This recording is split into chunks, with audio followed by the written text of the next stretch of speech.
Bueno, continuamos con el desarrollo de Ojalá, sobre todo en esta mañana en que he sido atracado definitivamente. El director y su acompañante han salido raudo a la derecha, imagino. Imagino corporán del CONADIS y Neiki Filpo, arquitecto que trabaja en el proyecto de la barquita y que tiene algo que ver con Magino, como vamos a ver en el desarrollo del programa. Magino, ¿qué de nuevo tenemos con el CONADIS en estos días, sobre todo con la proximidad que tiene la inauguración de la barquita? Así es, la barquita nos va a mostrar, ahora cuando se inaugure, la coherencia, la coordinación, la sinergia que se ha dado entre los técnicos de CONADIS y los técnicos que dirigen los trabajos ahí en la barquita. Se expresa esa buena práctica de fortalecer esta gran política pública inclusiva del presidente Danilo Medina, en tomar en cuenta enteramente a la población, a todos. Dentro de eso, de ese todo, la persona con discapacidad y los adultos mayores, en un diseño como el de la barquita, es decir, cómo van a convivir, cómo van a desarrollar su vida diaria, cuál es el nivel de accesibilidad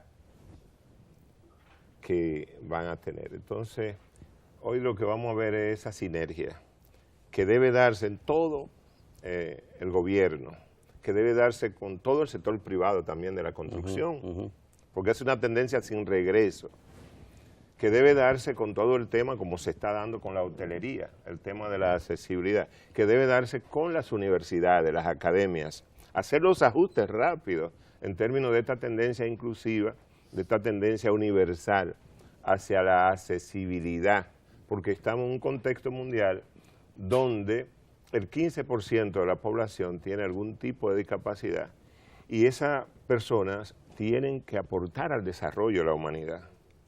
La humanidad no puede seguir cometiendo el error de dejarlo fuera. Entonces, ha sido un error de la humanidad. Estamos reparando ese error. Entonces, la barquita es un lindo ejemplo de sinergia, de buena coordinación. Ahí tenemos unas imágenes que van mostrando el cambio o la inclusión que implica para los discapacitados la accesibilidad a estas edificaciones nuevas, que debemos decir, imagino, la barquita primero es el rescate de un asentamiento humano inviable, porque está establecido en el lecho del río.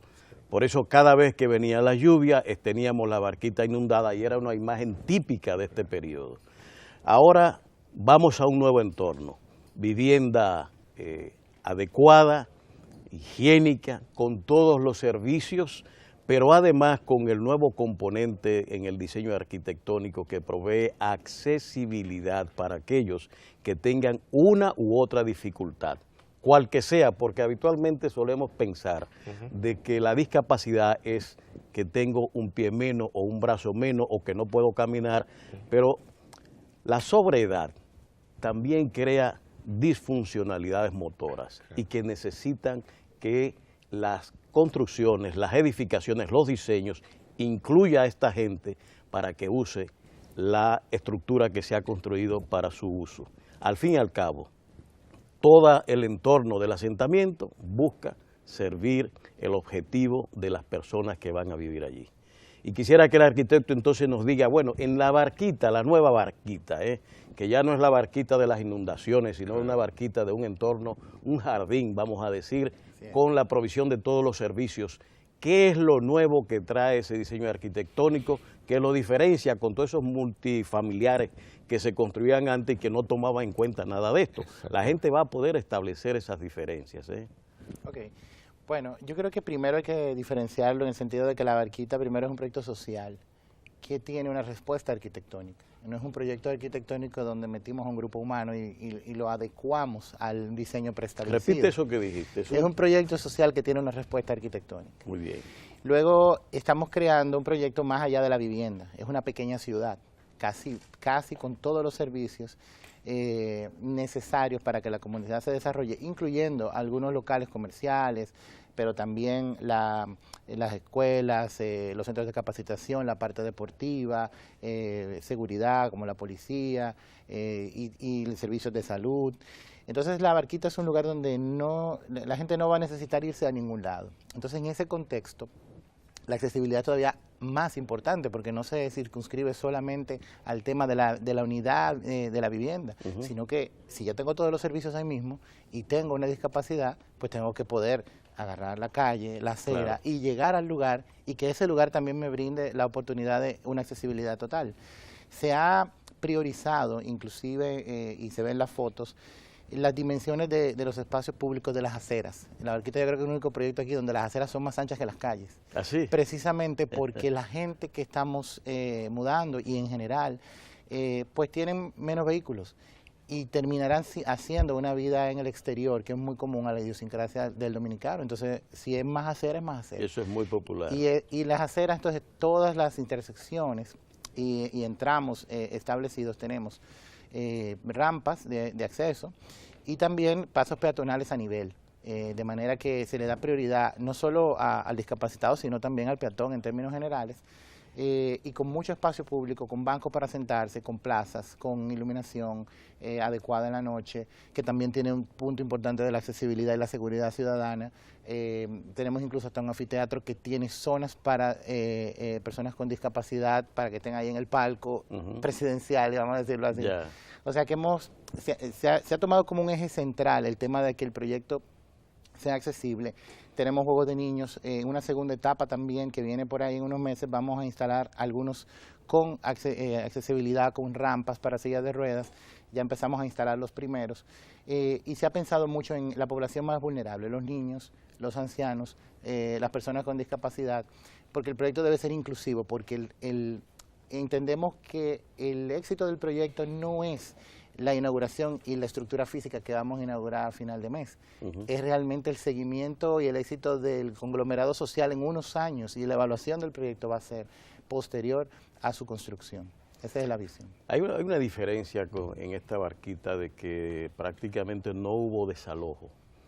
Se ha construido en un espacio contiguo, tengo entendido, muy cercano a donde estaba implantado el barrio. Ese barrio, lo que va a quedar allí, se supone que eso se va a desmantelar. Así es. Toda la estructura que hay y no sé qué proyectos pueda tener. Pero, ¿cómo se conecta la conectividad del barrio en sí, de la Barquita, con el resto de la ciudad?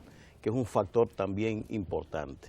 Bueno, ya hay una estación de metro a 1 kilómetro de la Barquita. A 1 kilómetro. Y hay una, ya aprobada por la OMSA, una ruta, digamos que para las vías normales, las personas que todavía se quedarán con alguna relación comercial o de trabajo en Los Minas, que es el sector que está alrededor de la Barquita, pues tengan esa opción normal. Cojo el metro que está ahí mismo y con otra guagua llego rápido. También en una segunda etapa del proyecto tenemos la idea de hacer unos muelles que conectan un lado con el otro. Y en el proyecto de la zona de desalojo se va a crear y ya se está trabajando con el botánico, con el Jardín Botánico Nacional, un proyecto de un parque fluvial inundable desarrollado, diseñado por el equipo de la unidad y con el apoyo del botánico. De hecho, hay ya 25.000 plantas producidas para eso y vamos a empezar a sembrar algunas en las pocas casas que se han demolido en el proyecto de piloto de reubicación, para ya hacer entender que, bueno, la gente cuando la sacamos a las horas ya la casa está demolida y al otro día pues empezamos ya inclusive a sembrar. La idea es que eso se convierta en un segundo botánico para la ciudad, pero con unas características especiales, porque las plantas y las especies que tienen que ponerse ahí deben aguantar las inundaciones propias de ese contexto. ¿Y qué área tiene la Barquita? O sea, porque ¿cuántos son los apartamentos?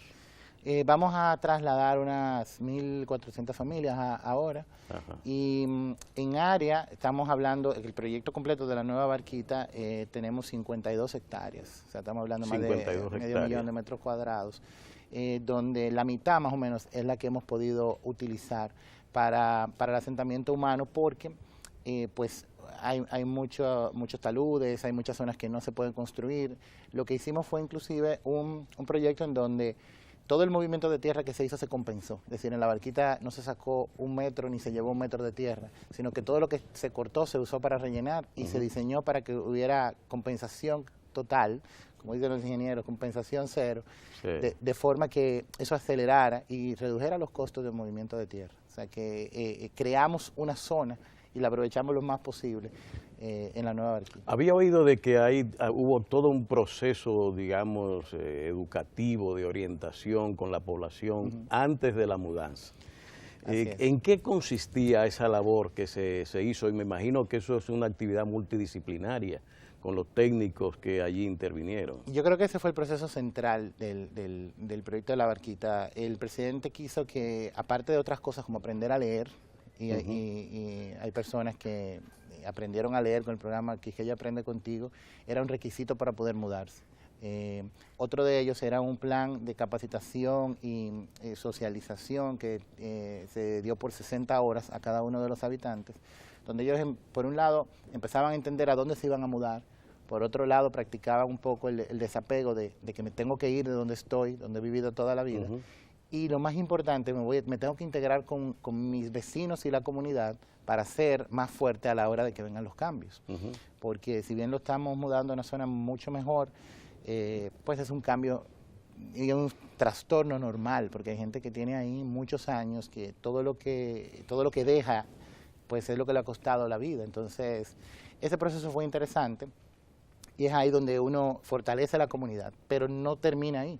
Hay que seguir trabajando con ellos porque a lo mejor no todos aprendieron a leer perfectamente, a lo mejor no todos están integrados. Y entonces el equipo social va a seguir trabajando cuando el proyecto se inaugure, luego de que se muden.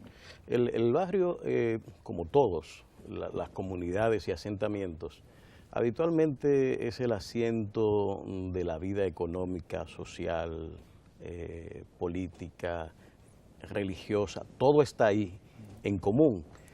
Al trasladar esos vecinos, los que son vecinos en el viejo barrio pasan a ser también relativamente vecinos en el nuevo. O sea, ese vínculo de cercanía que tenían en el viejo asentamiento se conserva, o por lo menos sabemos que hay una proximidad bastante significativa.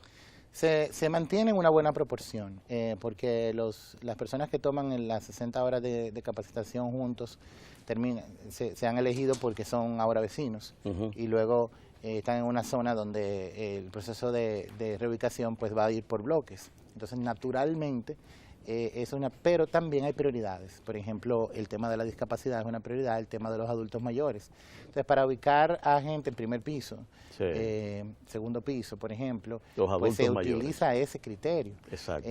A veces de cercanía con ciertos servicios. Lo que significa un cambio en el modelo de organización que ellos tenían en el viejo barrio. Un cambio, ¿verdad? Exactamente. Pero el hecho de poder manejarlos dentro de una comunidad y acercarse, a veces que la familia se salude entre ellos y los vecinos, hace que esa integración social no necesariamente tenga que ocurrir con mi vecino, porque si ya yo aprendí a saludar, pues yo voy a saludar a todo el mundo. Entonces, no es tampoco un problema el que haya una mezcla. También hay que entender que en la barquita tú tienes una calle central, donde los vecinos ven lo que está haciendo el otro, literalmente. Entonces hay una serie de condiciones espaciales que no, van a pasar a ser condiciones espaciales más parecidas a clase media.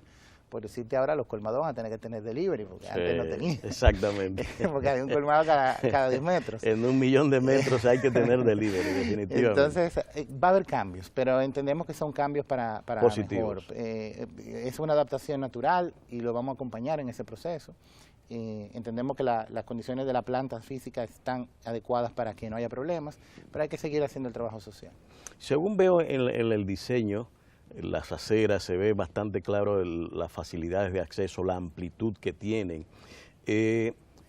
Hagamos un listado, imagino, digamos, lo que en una comunidad promedio como esta son los discapacitados más comunes.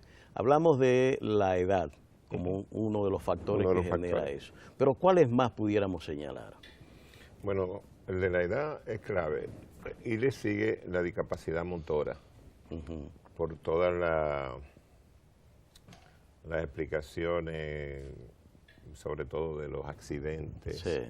La discapacidad motora llega a los escenarios familiares con mucha frecuencia.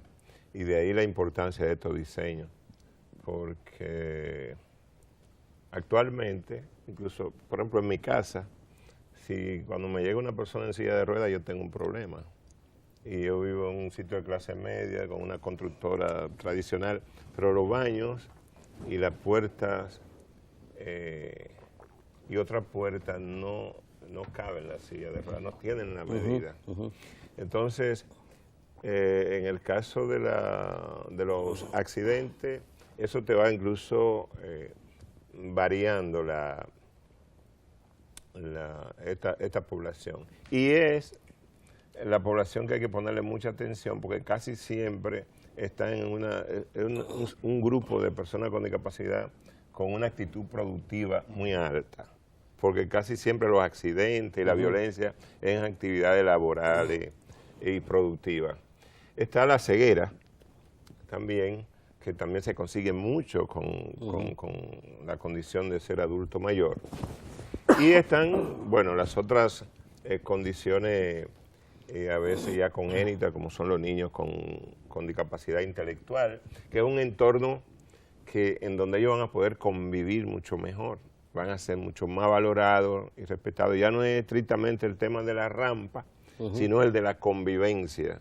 Ese concepto de respetar todo lo que tenemos, desde los árboles, las personas, porque eso es un escenario donde esta gente maravillosamente le están construyendo un sentido de pertenencia a todo, personas con discapacidad y no, para que lo cuiden, para que lo valoren, para que se sientan dueños, se sientan haberlo sudado, merecido. Entonces, esa es la riqueza de este entorno para la persona con discapacidad y es lo que resaltamos. ¿Qué es lo importante? No todas las veces, cuando CONADI llega a donde un constructor, no importa que sea público, a tratar este tema de la accesibilidad, a acompañarle, que es nuestra labor, en esta política que lleva el presidente de accesibilidad en todo el territorio, y que CONADI es una especie, ¿verdad?, como de guachimán de la política. Nosotros nos toca estar cuidando, vigilando, y yo le digo a la ingeniera Alma que trabaja, a la ingeniera nuestra, yo le digo, hasta que no nos cojan odio, no estamos bien. Hasta que los ingenieros no nos maldigan, tenemos que estar. Porque en todas las construcciones el asunto está en hacer esa sinergia de que no nos violenten. O sea, mira, hay que decirlo, esta gente coge su lucha, porque hay todavía una tradición donde nosotros hemos encontrado, por ejemplo, escenarios donde a esta hora, una hora antes, a las 7 de la mañana, te pueden estar metiendo un material inapropiado en una obra. O sea, ese juego a no cumplir con un diseño que ya preparó el arquitecto, que lo aprobó el ayuntamiento. Ahí estamos viendo las imágenes de los inodoros, baños, de las nuevas viviendas. Ahí y fíjate, ahí están los factores vinculados a la protección de la discapacidad. Y esos factores, lo importante es que el país lo sepa, que nosotros estamos cumpliendo ahí con un artículo, que es el artículo 2 de la Convención. Porque, señores, es que hoy el Estado tiene compromiso. El Estado tiene compromisos internacionales con convenciones. Nosotros tenemos 2 convenciones. CONADI tiene que darle seguimiento, la de la ONU y la de la OEA. Así es. El artículo 2 manda a hacer los ajustes necesarios. Eso es lo que están haciendo los arquitectos. Cuando eso que estamos mirando. Esos son los ajustes. Una persona que se va a mover en silla de rueda al interior de un apartamento, entonces necesita, para acceder a los baños, para acceder a la cocina, necesita entonces unas medidas que me gustaría que sea en este caso, por ejemplo, ahí tenemos la imagen en pantalla, que el arquitecto nos explique a qué sirven estos aditamentos que vemos metálicos ahí de apoyo a los discapacitados. Básicamente todo empieza con la altura del inodoro, inclusive. Los inodoros son un poco más altos para que la transición a la silla de la silla de ruedas, en el caso de que se use, sea más simple. Las barras laterales es para que la persona, si tiene la posibilidad de la movilidad en los brazos, pues lo haga de manera autónoma. Y si no, pues alguien lo puede ayudar, igual la barra sirve. En el caso de la zona de ducha, pues el poder bañarse ya sea en un banco o en algunos casos parado, pues agarrarse para no resbalar. En este caso no tenemos bañeras, pero también sirve a veces para cuando si estoy sentado o estoy acostado en una bañera, pues agarro la barra para poder levantarme. Entonces, en general, las barras son fundamentales. La no existencia de un murito típico de la ducha, claro, de manera que si quiero entrar con la misma silla o hacer una transición que puede en un entrar banco, con en su silla de ruedas a la bañera. También la puerta corrediza, exacto, porque no puedo accionar una puerta de vaivén, abatible, perdón, porque es incómodo, porque si la abro para afuera, para adentro, tengo un problema espacial. Pero aún, en el caso del baño, se maneja siempre corrediza. Pero en los otros espacios, donde sí se trabajan puertas batientes, pues la cerradura debe ser de palanca y no de pomo, porque es más fácil para con el codo pues abrirla. Y todos esos detalles, por ejemplo, lo que decía don Magino de los constructores, que a veces hay que ponerse fuerte con ellos. Hay gente que ha dicho, no, yo no voy a hacer la puerta corrediza. ¿Pero por qué? No, es que eso trae problemas, porque aquí no se hacen bien. Vamos a buscar un proveedor que las haga bien. Exacto. Hasta que dimos con uno y quedaron mejor, porque hay puertas corredizas allá que tienen un sistema que cuando uno las abre quedan fijas y no se devuelven, porque este es otro tema. Así es. Porque a veces hay puertas que son muy pesadas, se devuelven y entonces después no puedo entrar. Sí. Y entonces queda fija cuando está abierta y fija cuando está cerrada en un sistema, y la puerta es mucho más ligera también. El peso de la puerta es importante, porque a veces la han puesto y no hay nadie que la abra. ¿Por qué no? Entonces, todos esos pequeños detalles que parecerían sin mucha importancia en una construcción convencional se convierten en detalles críticos a la hora de trabajar para personas con discapacidad, porque hay que pensar en muchos factores, porque también hay niños con discapacidad. Entonces no todo el mundo puede abrir una puerta pesada. O sea que en la medida en que planteemos la autonomía y que no haya que estar asistiéndolos, también estamos siendo socialmente más correctos, porque mucha gente, el gran problema es que no tiene quien los cuide. No tenemos a veces quien cuida a los niños, imagínense. Sino que el discapacitado está solo en la casa. Está solo en la casa. Y tiene que tener la organización interna y los mecanismos para moverse. La posibilidad de que si soy un joven o un niño que ya puedo salir, pues yo pueda salir a jugar. Tan simple como eso, imagínense. Eso implica de que en cuarta planta, tercera planta no debe haber discapacitados. No, todos los discapacitados están asignados a un apartamento con estas condiciones. Los adultos mayores en la primera planta esencialmente. Y todos en la primera planta. La mayoría de los edificios tiene doble accesibilidad, es decir, que el bloque de escaleras se puede accesar por delante, por la acera, y por detrás, que es la zona donde está el parqueo y digamos el área del mismo bloque, de forma que si yo quiero salir a la calle, y qué sé yo, quiero ir a la iglesia, por ejemplo, que está enfrente, bueno, pues yo puedo, el que vive enfrente de la iglesia tiene su rampa para salir, tiene la rampa de un paso a desnivel elevado al nivel de la acera para que sirva para parar al carro y para poder ir, y ya puede accesar a la iglesia, por ponerles un ejemplo. Pero también si esa misma persona quiere ir adentro del lote porque hay una fiestecita o algo de la gente, pues puede perfectamente hacerlo sin necesidad de que llamar a nadie para que lo ayude. La parte de ocio y de deporte de la comunidad, ¿qué han hecho ustedes allí? Bueno, ya me mencionaba un anfiteatro, creo que mencionabas que hay. Así es. Nosotros tenemos alrededor de 8 grandes zonas de juegos para niños y jóvenes, porque estamos hablando de hasta 15 años. Hay algunos que son medio juegos, medio gimnasios, que ya están prácticamente todos instalados. Tenemos canchas deportivas de diferente índole, basquetbol, múltiples, fútbol. También tenemos un play. ¿Tiene una cancha de fútbol? Vamos a tener una cancha de fútbol sala dentro de las instalaciones. El fútbol es un deporte que va creciendo en el país, y además, como decía alguien, es muy económico. Porque ¿qué tú necesitas para jugar fútbol? Un campo y una bola. Más económico que el béisbol. O sea, que es un deporte socialmente correcto. Además tenemos se está construyendo ya un play, dimensiones de softball, pequeñas ligas, canchas también, y tenemos un skate park que es interesante porque en los barrios ustedes ven que hay muchos jóvenes con patines, con su skateboard. Entonces es una construcción muy simple, pero que genera también otra forma digamos, de divertirse. Pero aparte de, digamos, el nivel de ocio con el tema del anfiteatro, con espacios multiuso techado también que hay para la comunidad, estamos construyendo junto al liceo un polideportivo que se ha coordinado junto al liceo ahí con la gente del Comité Olímpico. Ellos nos están dando el soporte técnico para que desarrollemos atletas de alta competición y en disciplinas, unas son tradicionales como el voleibol, balonmano, baloncesto, pero también en lucha, que en el país hay una buena tradición de eso, por ejemplo con el taekwondo, el judo, el karate, el boxeo, y bádminton, que también es un deporte que pues se le ha invertido mucho últimamente. Entonces eso está en un polideportivo con todas las condiciones para que, aparte del ocio y la recreación, pues los que tengan capacidad de desarrollarse y para hacer competiciones, que tengan el apoyo del Comité Olímpico en esas disciplinas. O sea que vamos un poquito más allá. La parte cultural, háblame un poquito del anfiteatro, o sea, ¿qué más contempla?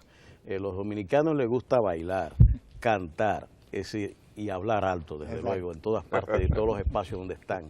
¿Qué se contempla con este tipo de actividad cultural? ¿Qué el anfiteatro cómo es? ¿Qué capacidad tiene? En fin. Bueno, el anfiteatro culmina una plaza pública que tenemos al final del proyecto. El anfiteatro está contra, digamos, el río y tiene una capacidad para personas cómodamente contigua sentadas. Al río. Sí, o sea, el stage del anfiteatro, la parte trasera es el río, entonces desde el punto de vista paisajístico es muy agradable. Y más o menos 1.200 personas pueden estar ahí sentadas. 1.200 personas. ¿Cuánto se estima que va a vivir allí? ¿Son 1.400 viviendas? Familias. ¿Sería? Familias. Sí. Estamos hablando de unas 5.000 personas, 4.000. 5.000 y pico de personas. Exactamente. O sea que es una capacidad interesante porque y es un espacio para todo el mundo, para los mismos artistas en proceso de la Barquita, para encuentros con otras comunidades. De hecho, la Barquita ahora mismo es una comunidad bien cohesionada y, por ejemplo, a nivel deportivo y cultural, ellos hacen encuentros con otros barrios, ya ahora, donde están. Lo cual es una buena iniciativa porque me parece que en términos culturales o deportivos el intercambio entre los barrios debe ser fomentado y explotado, lógicamente, de manera que el talento cultural o deportivo que podamos tener allí puede surgir y ser apreciado. Antes era Solano que buscaba los talentos, los ¿verdad? talentos, sí. Y todavía tenemos ahí cantando a mucha gente como Adalgisa Pantaleón y varios más. Claro. Bueno, tenemos muchos raperos en la Barquita. Además, algunos. Mira, bueno, el tiempo se nos va, imagino, brevemente. A mí lo que me parece de esta lección aprendida, a mí, para el país, a mí lo que me gustaría llamar, Necker, es a las universidades. O sea, yo creo que hay que hacer un corte ya. La Barquita, que nos sirva un referente de buena práctica para que realmente la arquitectura sin barrera ya pase a ser historia en este país. Llamar a las universidades, a todas las escuelas de arquitectura del país, llamar a los ingenieros, llamar a todos los constructores. Conadie está dispuesto, está acompañando, pero también ya estas experiencias se pueden compartir. Ese es el gran llamado para que realmente esta sea una sociedad inclusiva, porque al fin y al cabo los profesionales que resistimos a hacer estos cambios fue porque envejecimos y además no le estamos devolviendo al pueblo que nos pagó los estudios esta visión que tiene Necker de que sean las profesiones se adapten a las necesidades sociales y no a lo inverso. Así es. Bueno, muchas gracias, Magino, muchas gracias, arquitecto, por esta compañía y estas explicaciones que nos ha brindado, y muchas gracias a ustedes, y gracias al Gobierno Nacional por la implementación de un modelo de asentamiento humano totalmente diferente a lo que habíamos conocido, Magino. Así es, ¿verdad? No se mueva que todavía tenemos más. En pocos minutos, los ecos de Lucas Vicen.